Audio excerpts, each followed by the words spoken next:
Hello বন্ধুরা, আজ তোমাদের সঙ্গে খুবই ইজিয়েস্ট ওয়েতে আমি প্রেসি নিয়ে কিছু কথা ডিসকাস করব। ফার্স্ট অফ অল তোমাদের কিছু রুলস নিয়ে ডিসকাস করব, খুবই শর্টে রুলসগুলো বলবো, যে রুলসগুলো তোমাদের মাথায় রাখতেই হবে। তারপর একটা প্রেসির এক্সাম্পল এবং তার সলিউশন দিয়ে তোমাদের পুরোটা ডিসক্রাইব করার চেষ্টা করব। আশা করছি এই ভিডিওটার পর তোমরা প্রেসিতে অ্যাটলিস্ট ডাব্লিউবিপিএসসি লেভেলে যে এক্সামগুলো হবে সেখানে কোনো প্রবলেম থাকবে না, তোমরা করতে পারবে। তো ফার্স্টে কিছু ম্যান্ডেটরি রুলস দেখে যায়, কিছু ডুজ অ্যান্ড ডোন্টস। ঠিক আছে, আচ্ছা, ফার্স্ট অফ অল এটা প্রেসির একটাই রুল, প্যাসেজটা তোমাকে যেটা দেবে সেটা পড়ে বুঝতে হবে। আচ্ছা, এখানে আরেকটা জিনিস বলে দিই, যদি প্যাসেজটা কোনো রকমভাবে না বুঝতে পারো কিংবা কোনো লাইন কোনো প্যাসেজের মধ্যে কোনো প্যারা বুঝতে না পারো, তাহলে কিন্তু প্রেসিটা সেই প্যারাটা অ্যাটেম্প করতে যাওয়াটাই ভুল। তাহলে টাইটেল যতটা পারা যায় এবং যতটা বুঝতে পেরেছো সেইটুকুনির ওপর প্রেসি করে আসা বেটার। ওকে, কারণ প্রেসিতে যদি মানে বুঝতে না পারা যায় টোটাল প্যাসেজটার, তাহলে প্রেসি করা অসম্ভব, যাবেই না। ওকে, তো আর একটা কথা বলি, প্রেসিতে কিন্তু কেউ 1ও পেতে পারে, কেউ 15 থাকলে 15ও পেতে পারে। হ্যাঁ, 15 ঠিক শুনেছ, যদি সেটা চয়েস করছে কোন এক্সামিনার দেখছে তার চয়েসের ওপর। এবং প্রেসি যদি নিজের ভাষায় না হয়, আচ্ছা সেটা নিয়ে ডিসকাস করছি। তো টাইটেল না ফার্স্টে বলি, দেখো টাইটেলটা কি থাকছে, টোটাল মার্কসের অ্যাটলিস্ট 15% টাইটেল থাকে, মানে টাইটেলে মার্কস থাকে। তো দেখো, যদি টোটাল মার্কস 15 হয়, তো 2 থেকে 3 মার্কস কিন্তু টাইটেলে ক্যারি করবে। হ্যাঁ, এটা ঠিক কথা, 2 থেকে 3 মার্কস টাইটেলে ক্যারি করবে। মানে কি, যদি তুমি টাইটেলটা মোটামুটি একটা সঠিক ওয়েতে লিখতে পারো, সবার টাইটেল সেম হবে না অবশ্যই, তাহলে কিন্তু 2 থেকে 3 মার্কস তুমি পেতে পারো। 2 থাকলে এক অ্যাটলিস্ট পেতে পারো, 3 থাকলে 2 তো পেতেই পারো। ওকে, তো এখানে একটা খুব ইম্পর্টেন্ট মার্কস ক্যারি করছে। আচ্ছা, তারপর হচ্ছে 1/3 রুল। দেখো 1/3 রুলটা, এটা কোশ্চেনই অনেক সময় থাকে, ম্যাক্সিমাম সময়, অনেক সময় না, যে প্রেসিটা 1/3 করে এর সামারিটা করো। যদি না থাকে সেখানে 1/3 করতে হয়। আচ্ছা, 1/3 মানে কি এরকম যে একদম কাটায় কাটায় 1/3, মানে 3 লাইন থাকলে, সরি 3টে ওয়ার্ড থাকলে সেখানে একটা ওয়ার্ড লিখতে হবে, সেটা কখনোই নয়। কিছু কম বেশি হতে পারে, বাট এটা ওভারঅল বলা হয় 1/3। মানে কোনো কিছু সামারি, সেটা যাতে লোকটা কিংবা সেই ব্যক্তিটা যে পড়ছে সামারিটা, সেইটুখানি প্যাসেজ পড়ে টোটাল যে বড় প্যাসেজটা তার মানেটা বুঝতে পারে। আচ্ছা, মেনশন এক্স্যাক্ট ডেট অ্যান্ড ইয়ার, এটা কিন্তু মাথায় রাখবে, যে ডেট আর ইয়ার থাকবে সেটা এক্স্যাক্ট দিতে হবে, এবং ডেট আর ইয়ারটা কিন্তু মেনশন করার চেষ্টা করতে হবে। ঠিক আছে, আচ্ছা, এটার উপর কিন্তু মার্কস ভ্যারি করতে পারে। হুম, যদি কখনো থাকে যে 2020 থেকে এই ব্যাপারটা চালু হয়েছে, 2010 থেকে ব্যাপারটা চালু হয়েছে, কিংবা 2010 অবধি ব্যাপারটা ছিল, সেখানে কিন্তু এটা আহ, করার চেষ্টা করতে হবে। ঠিক আছে, মানে হয়তো অনেক সময় আছে যে প্যাসেজে ডেটটা কিংবা ইয়ারটা একদমই যাচ্ছে না, সেটা অন্য ব্যাপার, বাট চেষ্টা করতে হবে। আচ্ছা, 1 প্যারাগ্রাফ রুল, এইটা কোনো পার্টিকুলার রুল নেই যে 1 প্যারাগ্রাফই করতে হবে, বাট 1 প্যারাগ্রাফই করা, প্রেসিটা করা বেটার। অনেকেই বলবে কি না দাদা, এটা সবাই বলে 1 প্যারাগ্রাফে করা রুল, এটা কোনো ম্যান্ডেটারি প্রেসিতে কোনো রুল নেই।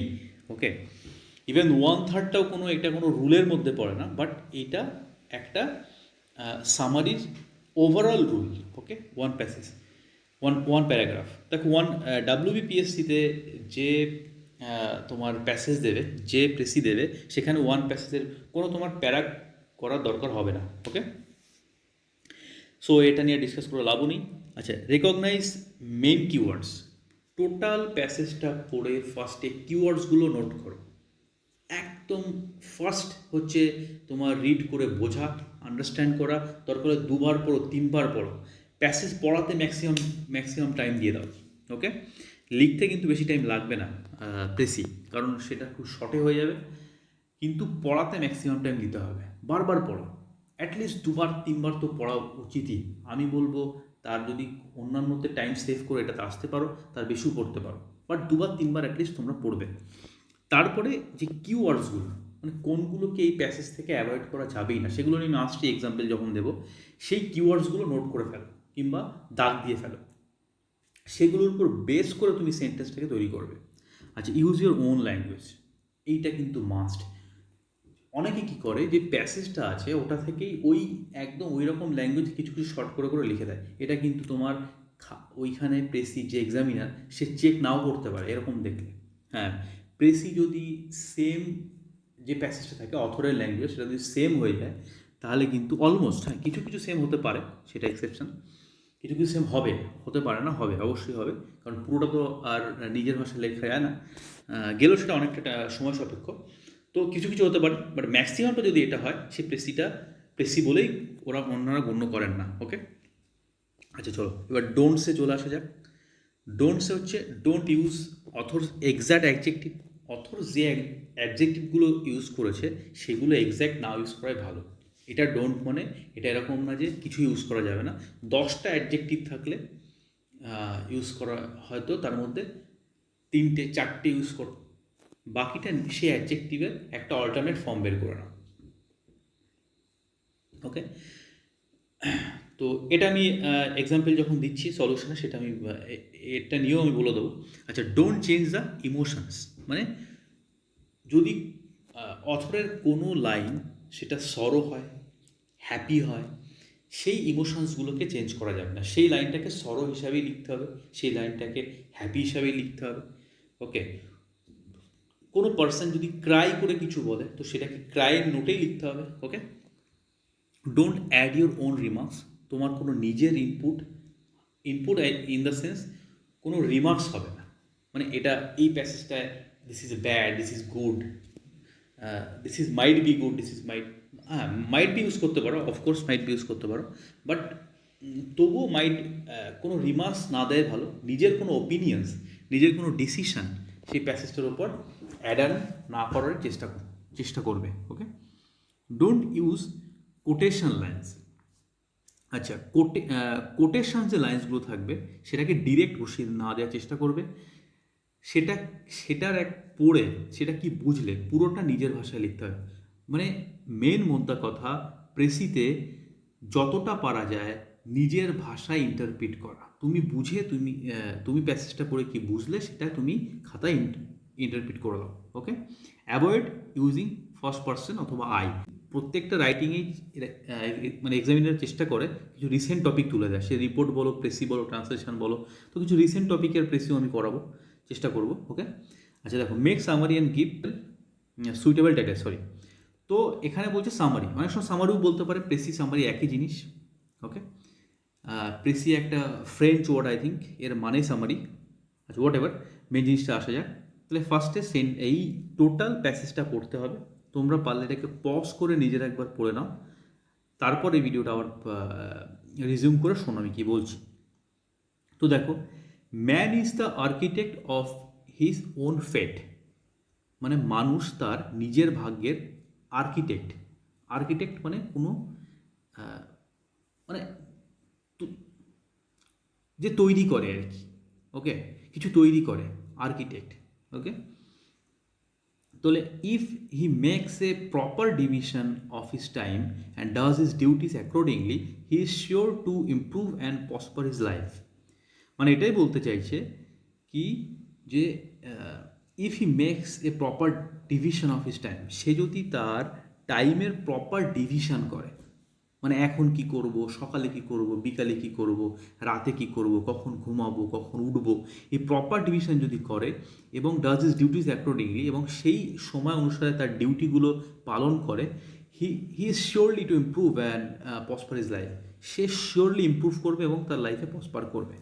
প্রসপার মানে উন্নতি লাভ করবে, উন্নতি সাধন বলতে পারো, আরও প্রসপারের অনেক কিছু বাংলা মিনিং হয়, বাট এটা main meaning. But if it does otherwise, কিন্তু সে যদি এ ছাড়া অন্য কিছু করে, he is sure to repent when it is too late, এছাড়া যদি সে অন্য কিছু করে তাহলে সে পরে এটা নিয়ে সে শিওরলি এটা রিপেন্ট করবে, বাট তখন খুব লেট হয়ে যাবে। And is nothing but the some of total hours, days and years.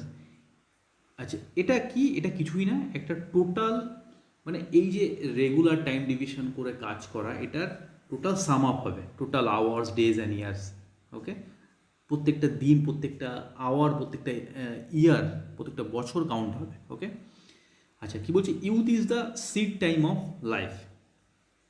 Youth হচ্ছে লাইফের একটা বীজ টাইম, মানে মেন টাইম বলতে পারো, যেটা গোড়ার টাইম আর কি।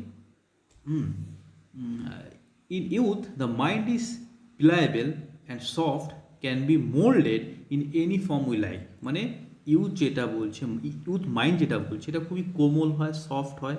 প্লায়েবল মানে যেটা সহজে খুব বেন্ড হয়ে যায়, বেঁকানো যায়। তো ক্যান বি মোল্ডেড, এটাকে মোল্ড করে দেওয়া যায় তুমি যে ফর্মেই চাও না কেন। যেরকম র সোনা বা যে মেটালগুলো হয় সেগুলো, কিংবা যে মেটাল নর্মালি যেটা হয়, এটা খুব মেলায়েবল হয়, মানে এটা খুব নমনীয় হয়, যে যেমন খুশি তেমন তুমি বেন্ড করে এটার আকার দিতে পারবে, সেরকমই বলা হচ্ছে। If we lose the morning hours of life, we shall have to repent afterwards. যদি আমরা লাইফের মর্নিং আওয়ার্স মানে এই ইউথ টাইমটা যদি নষ্ট করে ফেলি, তাহলে পরে কিন্তু আমরা রিপেন্ট করব, মানে আফসোস করব। রিপেন্ট মানে আফসোস। ওকে, আচ্ছা, তো ফার্স্টে এটা নিজেরা পড়ে নিজেরা এর কিওয়ার্ডস বের করো, আবার পজ করে প্রত্যেকটা জিনিস ফার্স্টে নিজেরা করো, তারপর আমার কথা শোনো। ওকে, তারপর নিজেরাই কিওয়ার্ডস বের করার পরে নিজেরাই ফার্স্টে প্রেসিটা লিখবে, তারপর আমার সলিউশন দেখবে। ওকে, দেখো, তো এখানে আমরা কিওয়ার্ডগুলো ফার্স্টে মার্ক করব। Man is the architect of his own fate. Man তার নিজের ভাগ্যের তৈরিকর্তা আর কি, মানে যেটা তৈরি করে। তো এটা একটা important line. If he makes a proper division of his time and does his duties accordingly, he is surely to improve and prosper his life. মানে তার লাইফে ইমপ্রুভ অথবা প্রসপার করতে গেলে কী করতে হবে, তাকে তার ডিউটিটা ঠিক করতে হবে। তার মানে ডিউটি ঠিক করে করলেই সে কিন্তু প্রপার টাইম ডিভিশন ঠিক করে করলে আর ডিউটি করলেই কিন্তু সে প্রসপার করতে পারবে। এটা সেকেন্ড একটা পয়েন্ট। আচ্ছা, but if he does otherwise, আচ্ছা সে রিপেন্ট করবে এছাড়া, তাহলে এটা একটা বলতে পারি আমরা, আদারওয়াইজ সে রিপেন্ট করবে। Okay, and is nothing but sum of total hours and days and years. মানে এটা টোটাল ঘন্টা, দিন, বছর কাউন্ট করে এটা হবে। এটাকে আমরা অ্যাভয়েড করতে পারি, আপাতত দেখা যাক। আচ্ছা, in youth the mind is pliable and soft, can be moulded in any form we like. মানে এটা বললাম, if if we lose the morning hours of life,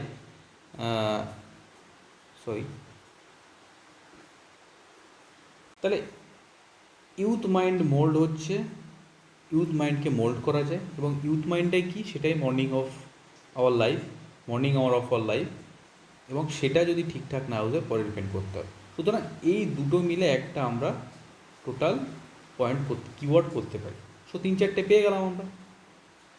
ওকে, দেখো, তাহলে এটা একটা টাইটেল আমরা দিয়েছি, যেই টাইটেলটা আমি, আচ্ছা প্রত্যেকটা আনসার আমি কী করেছি, 2-3টে অপশান রেখেছি তোমাদের জন্য, তাহলে তোমাদের বুঝতে সুবিধা হয়, মানে ভাবতে সুবিধা হয়।